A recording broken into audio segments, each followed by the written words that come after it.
Sziasztok! Aki még nem ismerné Jonathan Kombrikuszt, ő az izraeli seregnek egyik szóvivője, 24 évig volt a sereg tagja, és gyakran megnyilvánul különböző kérdésekben, és szinte mindegyik megnyilvánulása egy beismerő vallomás. Kombrikus itt, ez körülbelül egy ilyen fél éve lehetett ez az adás, Piers Morgannél, és elmondja, hogy simán lehetséges, hogy a Hannibál direktívát alkalmazták október 7-én. Kombrikus, and it's to do with something that's been reported by the Haaretz newspaper, that the IDF, and I'm assuming you would have knowledge of this if it's true, ordered the Hannibal directive on October the 7th to prevent Hamas taking soldiers captive. And this is something known as the Hannibal directive, procedure or protocol, an Israeli military policy that stipulates the use of maximum force in the event of a soldier being kidnapped, the premise being that it's better to kill your own than let them be abducted and taken across the border into Gaza. Is that true? Yes, hi Piers. That report was written by the military correspondent of Haaretz, Yaniv Kubovich, and cited mostly by BDS supporters and Hamas supporters and others. Érdemes megfigyelni, hogy egyébként a H betűt azt bármelyik másik szónál normálisan ki tudják ejteni, de amikor a Hamasról beszélnek, akkor mindig így mondják meg, a Hezbollah. Those who have a very vested interest in minimizing the damage done and documented the carnage done by Hamas murderers on October the 7th and trying to put the blame of the 1,200 victims in Israel on the IDF, perversely, and not on Hamas. And the bigger picture here is that... The bigger picture here. Milyen szépen mondja a H betűt, nem? The picture here is that it may have happened. I have heard reports about it, and I think that in general, reports written by Yaniv Kubovich are credible. He's a serious journalist, and I take it with a lot of respect, and it needs to be looked into. And at face value, I wouldn't immediately rule it out, because as you know very well, and you have reported about it as well, October 7 was the most chaotic day in Israeli history. There was absolute mayhem on the ground.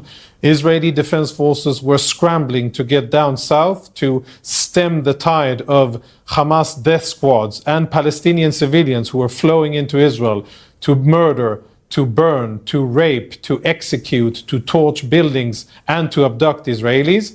And it makes sense that someone at military headquarters would have made such, or would have given such an order. And I know that now the IDF is on the coming Thursday, and probably after that as well, we're finally going to see the first official and publicly available after-action reviews of the IDF into the events, the horrible events of October the 7th. 8 hónappal azután, hogy megtörténtek ezek a borzalmak, az izraeli sereg még mindig nem derítette ki, hogy mi történt, majd jövő héten esetleg valamikor végre. The massacre and the killing of Israeli civilians and the abduction of Israeli civilians, and I think we will have to wait until then to understand and to have a better picture. Here's a better picture. Van itt egy jobb kép, amit maga az IDF tett föl a saját YouTube csatornájára, többek között oda is. 5, 4, 2, 1, מעולה. Na, itt megmondja nekem valaki, hogy ki a civil és ki a terrorista, az kap egy ölelést és egy puszit. A fehérbe öltözöttek nem valószínű, hogy terroristák.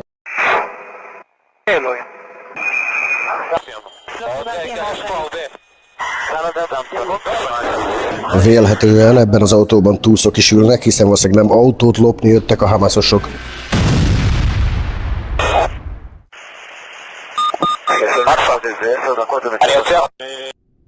És van még sok ilyen felvétel.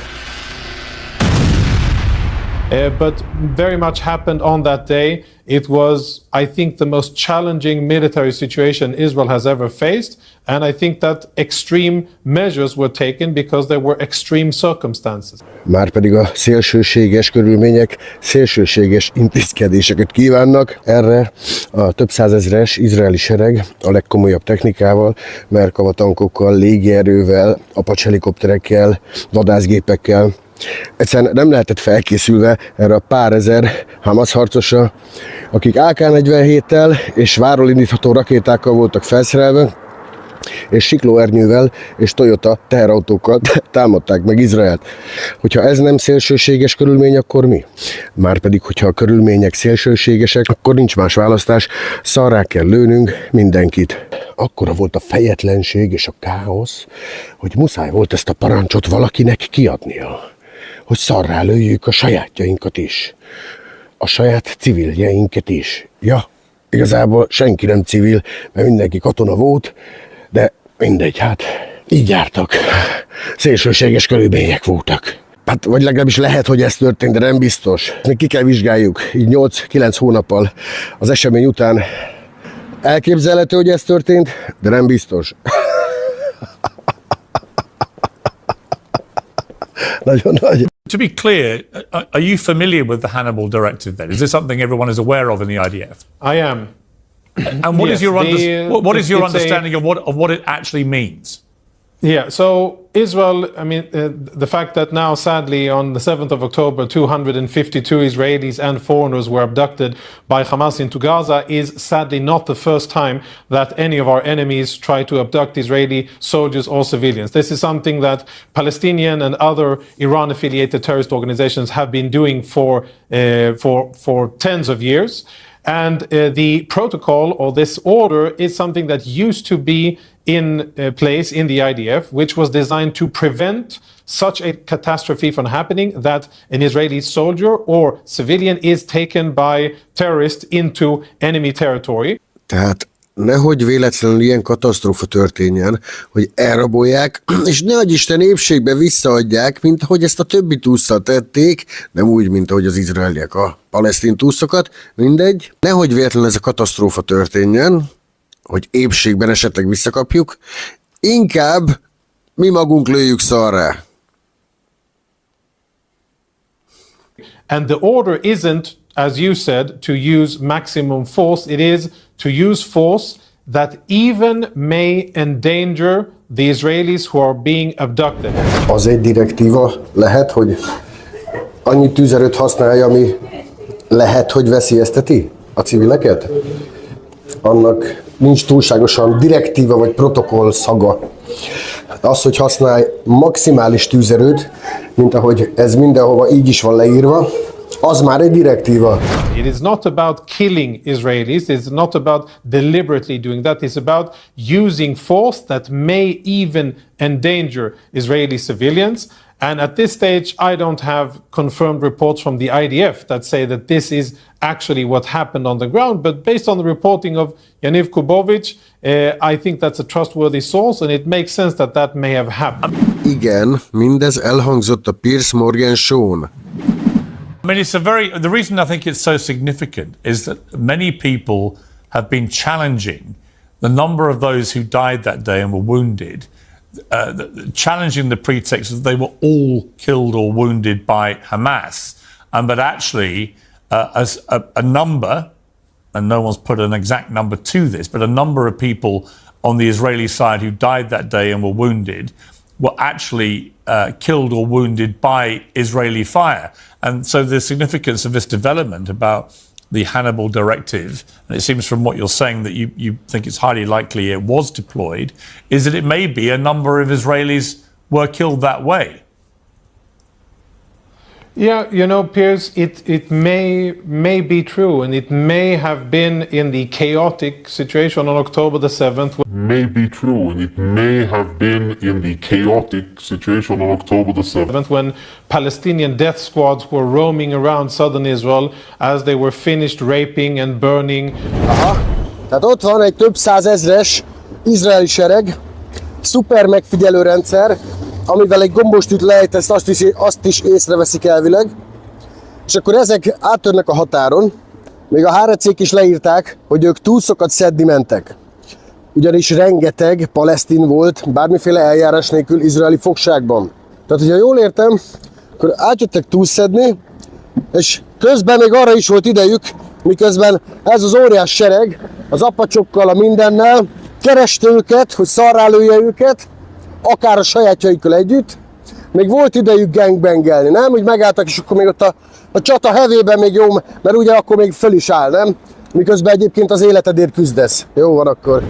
And pillaging, and as Palestinians were coming in, it may have happened that that order was given, but let's not go astray from what really happened on that day. The overwhelming, vast majority of Israelis, civilian and military, were executed in cold blood by Hamas murderers. Valaki nagyon unatkozik, összeszámolhatná, hogy hány felvételen láttunk akkor október 7-én ténylegesen Hamas harcost, aki ténylegesen atrocitást követel.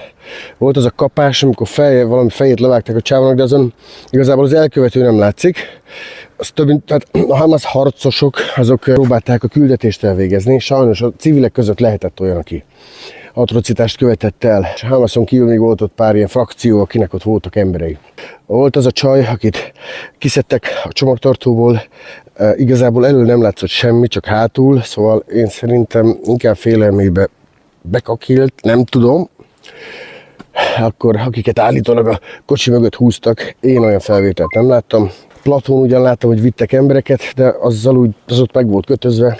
Ott nem látszott, hogy bármiféle kegyetlenkedést követtek el volna azokkal. Úgyhogy olyan felvételt keresünk, olyan felvételből, ki látott esetleg sokat, ha látott, akkor nyugodtan linkelje, ahol ténylegesen beazonosítható Hamas harcos zöld pántal ténylegesen elkövet valamit. Egy-kettő volt ilyen, amit láttam, hogy a Hamasos lelő valakit. And no BDS journalists and no self-appointed Israel experts or self-hating Jews that we might hear from afterwards will ever be able to convince anybody that this wasn't Hamas's doing. Kedves Jonatán, ebben teljesen igazad van. Semmiféle Hamas vagy BDS támogató vagy öngyűlölő zsidó nem tudna meggyőzni minket arról, hogy ez nem a Hamas műve volt. Te viszont igen, és meg is tetted. And that a substantial amount of Israelis were killed by friendly fire and not by Hamas death squads. There is overwhelming evidence, visual evidence to the fact that this is Hamas's doing. There is no fucking evidence of anything. Semmire nincs bizonyíték, semmire sem mutattak semmit, semmilyen babákra, semmire. Nézzétek meg azokat a felvételeket jól, alaposan, semmiről nincs felvétel, állítólag valami újságíróknak mutattak, de kegyeletből ők nem mutattak, nekünk csak úgy bemondásra el kell higgyük azt, amit ők állítanak. Semmilyen bizonyíték nem volt. Nem úgy, mint a palesztinoknál, ahol tengernyi felvétel van a halott gyerekekről, az árvákról, a szanaszélt rombolt Gázáról.